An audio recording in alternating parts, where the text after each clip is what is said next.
Hello everyone. So today welcome to Know the Concepts for next topic of class 9, lesson 1, matter in our surrounding, and our next topic is can matter change its state. We have done three different types of matter, right? Now we'll study can each state of matter, three states of matter, what we have done, solid, liquid and gaseous state.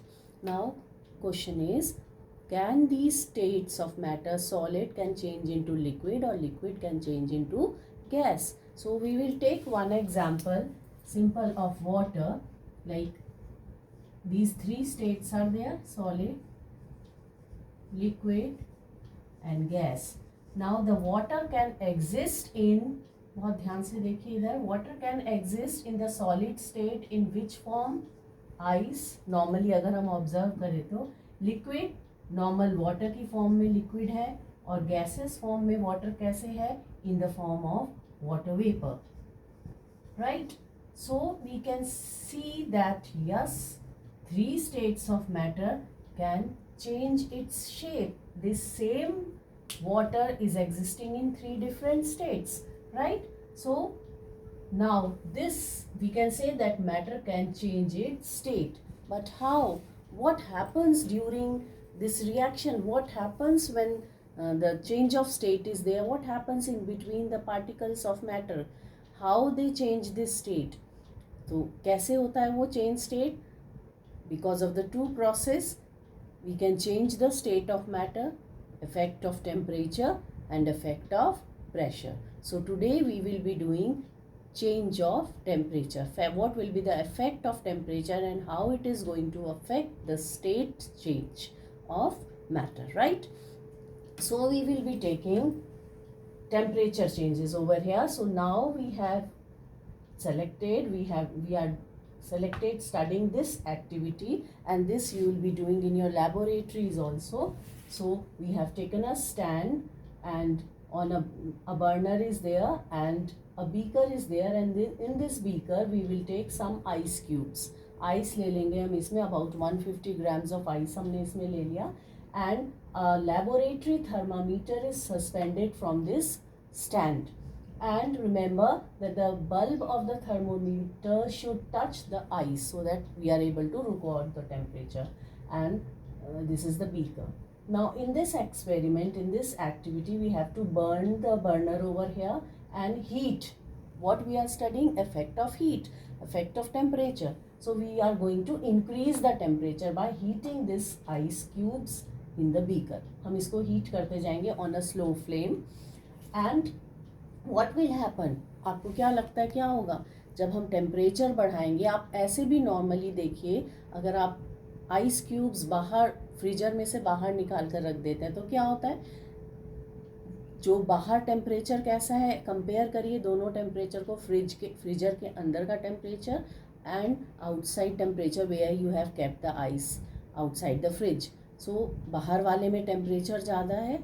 So by absorbing the heat of the atmosphere, slowly आप देखेंगे जो fridge में, freezer ice cubes की form में freezer में water था, वो अब धीरे धीरे वो हीट एब्जॉर्ब करके और आइस धीरे धीरे मेल्ट हो जाती है अगर आप आइस को ऐसे ही रख दें. तो सेम केस यहाँ हो रहा है, आप इसको हीट सप्लाई कर रहे हैं यहाँ से, and this ice cubes will start melting. Now you, हमने यहाँ थर्मामीटर क्यों लगाया है? Why? Because we have to note down, we have to observe, we have to record the point, the temperature at which the ice start melting. जैसे ही ice start होगी melt करनी, हम वो टेम्परेचर नोट कर लेंगे, एंड स्लोली हम इसको heat करते जाएंगे, और एक पॉइंट ऐसा आएगा कि पूरी की पूरी आइस जो है वो मेल्ट हो जाएगी. That means there is change of state. Ice किस फॉर्म में थी? सॉलिड फॉर्म में थी, सॉलिड स्टेट है, एंड जो वो ये वाटर में चेंज होगी, हमने वो टेम्परेचर भी नोट किया, when it finally converted into water, that means liquid state. Water कौन सा है? Liquid state. So this conversion of the temperature, अब हम कौन कौन से पॉइंट्स इसमें करेंगे? melting, what is melting, what is boiling point, what is melting point and all such points. So अब हमने देखा यहाँ there is conversion of change of state from solid to liquid, right? So we have to record this. और क्या temperature होता है, किस temperature पे ice, melting point of ice melt हो जाती है, so that you have to find out now. पहले अब, so this process of conversion of solid ice into water is known as melting.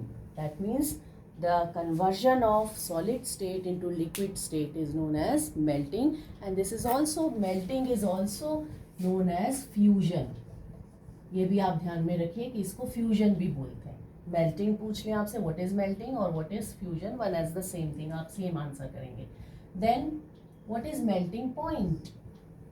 आपने यहाँ पे 2 टेम्परेचर्स नोट किए, एक वो टेम्परेचर जहाँ आइस स्टार्ट हुई मेल्ट होना, और एक वो टेम्परेचर जब आइस पूरी की पूरी मेल्ट हो गई. तो द टेम्परेचर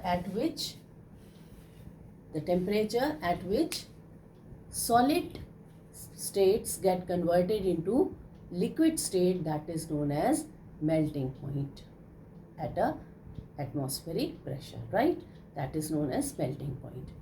Now सेकेंड, आप इसको कंटिन्यू करेंगे, कंटिन्यू हीट करते रहिए उसको, and stir it with a stirrer, and what will be, अब पूरा का पूरा वाटर में कन्वर्ट हो गई, पानी है.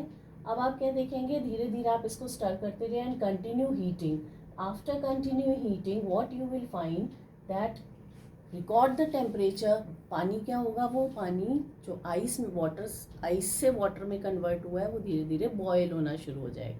So the temperature, record this, जहाँ पर वो बॉयल होना शुरू हो गया, record this temperature, and finally most of the water will be changing into gaseous form, water vapour में चेंज हो जाएगा. So that is the point which is known as boiling. The point at which the water starts boiling at atmospheric pressure, that is known as boiling. And the temperature at which the water starts boiling and changing into gaseous state, that is known as boiling point at an atmospheric pressure, right? So what is the boiling point of water? 100 degrees Celsius. And what is the melting point of ice? 0 degree Celsius, right? So this is what you have to observe. अब आप इस process में देखेंगे कि जब आपने पूरा का पूरा आइस जो है वो मेल्ट हो गई और वो वाटर में कन्वर्ट हो गई, और आप उसको हीट भी कर रहे थे लगातार, but what you will find, जब आप इसे एक्सपेरिमेंट में देखेंगे, करेंगे लैबोरेटरी में, कि temperature of the liquid does not change. उसमें कोई चेंज नहीं आया, वो उतना ही टेम्परेचर है, इट इज़ नॉट राइजिंग, जबकि आप इसको कंटिन्यूसली हीट दे रहे हैं. ऐसा क्यों हुआ? Why this happens?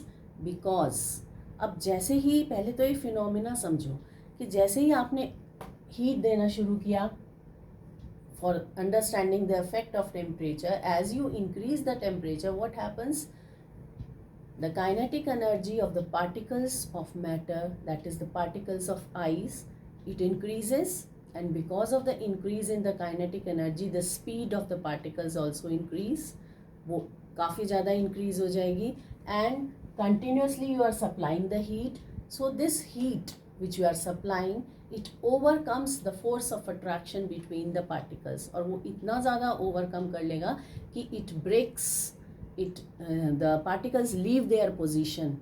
kinetic energy बढ़ गई है टेम्परेचर से, तो अपनी स्पीड को बढ़ा लेंगे, अपनी पोजीशंस को छोड़ देंगे, और this is the point where the ice starts melting. जो स्टेट है वो चेंज हो जाएगी, क्योंकि उन्होंने अपनी पोजीशन छोड़ दी. पोजीशन छोड़ दी मतलब वो फ्री हो गए, पार्टिकल्स फ्री हो गए, तो कौन सी स्टेट में हो गया, हमने सॉलिड में पढ़ा, वो तो पास पास है, दे कैन नॉट वाइब्रेट. लेकिन जैसे ही वो फोर्स इतना, हीट इतना ज़्यादा लगी, उन्होंने अपनी स्पेस छोड़ दी, एंड एज अ रिजल्ट वो नेक्स्ट स्टेट में ही तो चेंज होंगे जहाँ पर वो वाइब्रेट कर सकते हैं. और नेक्स्ट स्टेट कौन सी है?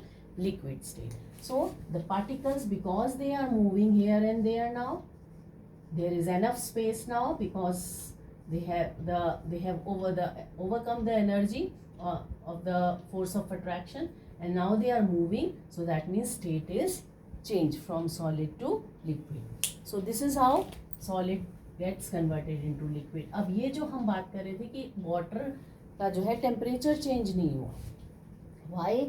Why this is not changed? Because whatever heat is supplied over here to the ice, that is absorbed by the contents of this beaker. Contents of this beaker means ice. The heat is absorbed by the ice. It is used up. All the heat which is supplied, it is used up in overcoming the force of attraction between the particles of ice. क्योंकि state change होनी है, force of attraction ice के particles में इतना ज़्यादा है, तो वो लिक्विड में कब चेंज होगा? जब पार्टिकल्स मूव करेंगे. मूव कब करेंगे? जो फोर्स ऑफ अट्रैक्शन कम होगा. तो जितनी भी हीट आप सप्लाई कर रहे हैं वो यूज अप हो रही है उस फोर्स को तोड़ने के लिए.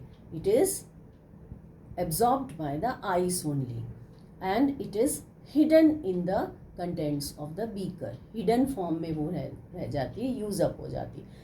And that is why this heat is also known as latent heat. Latent मतलब होता है hidden, something which is hidden.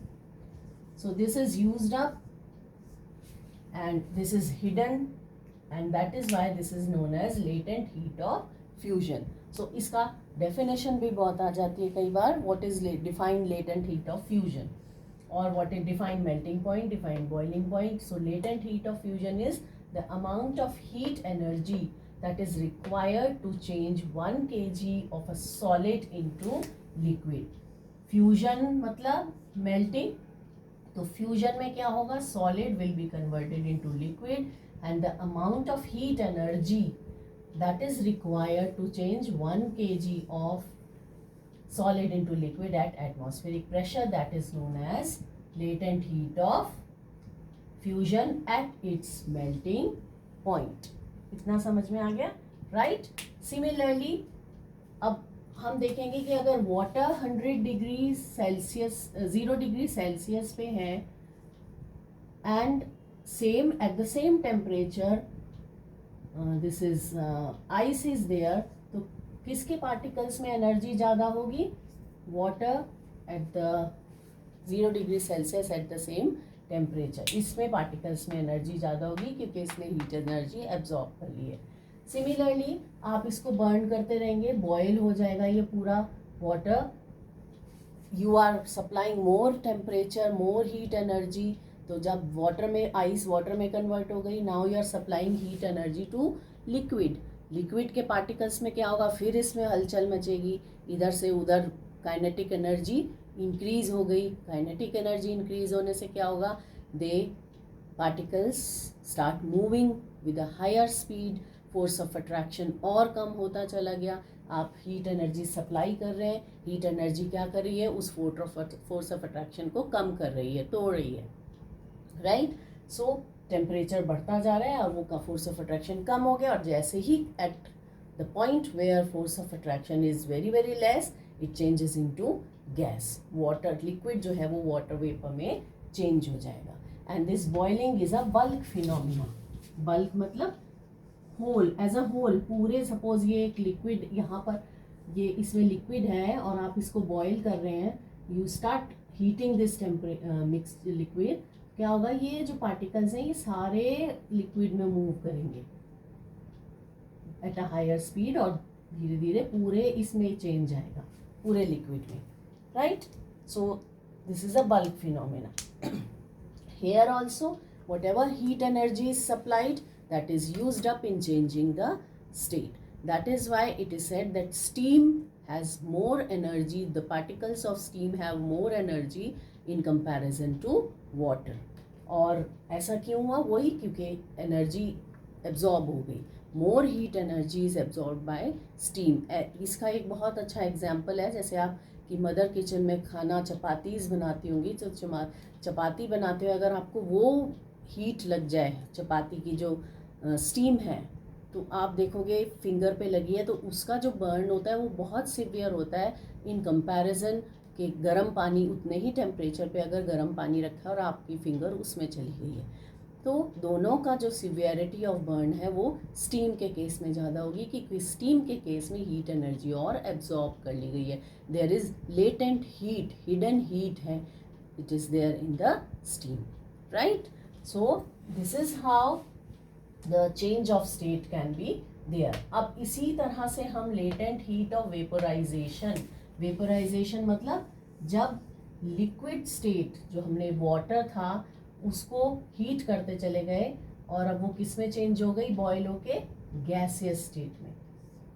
सो अब how to define latent heat of vaporisation, इसी में आप चेंज कर सकते हैं, the amount of heat energy that is required to 1 kg of a liquid to gas at atmospheric pressure at its boiling point, right? This is how latent heat of vaporization can be defined. I hope it is understood to you. So after studying all this, we have come to know कि हम कैसे change of state of matter कर सकते हैं, by changing the temperature. Pressure से भी कर सकते हैं लेकिन वो अभी हमने किया नहीं है। सो सपोज हमने यहाँ किया सॉलिड एक स्टेट है, यहाँ दूसरे स्टेट में चेंज हो जाती है वो, and it can also be change into gas by heating. Solid can be changed into liquid as in the case of solid ice is there, हमने हीट किया, it changed into water, liquid state हो गया। then उसी water को हमने और heat किया तो बॉइलिंग स्टार्ट हो गई और धीरे धीरे पूरा वाटर बॉयल हो गया और किस में चेंज होता गया, वाटर वेपर या गैस में। सो अगेन आपने यहाँ हीट प्रोवाइड करी, मतलब ये इफेक्ट ऑफ टेम्परेचर है। As you increase the temperature, the state can be changed from solid to liquid, liquid to gas. And if you cool, by cooling, opposite can take place. Gas को आप cool कर दीजिए, liquid में convert हो जाएगी, liquid को cool कर दीजिए, वो सॉलिड में कन्वर्ट हो जाएगा। So this is how that yes we can change the state of matter, right? So this was the effect of temperature. Effect of pressure we will do in our next class. So hope you like and subscribe and share it with your friends so that others are also benefited. Thank you.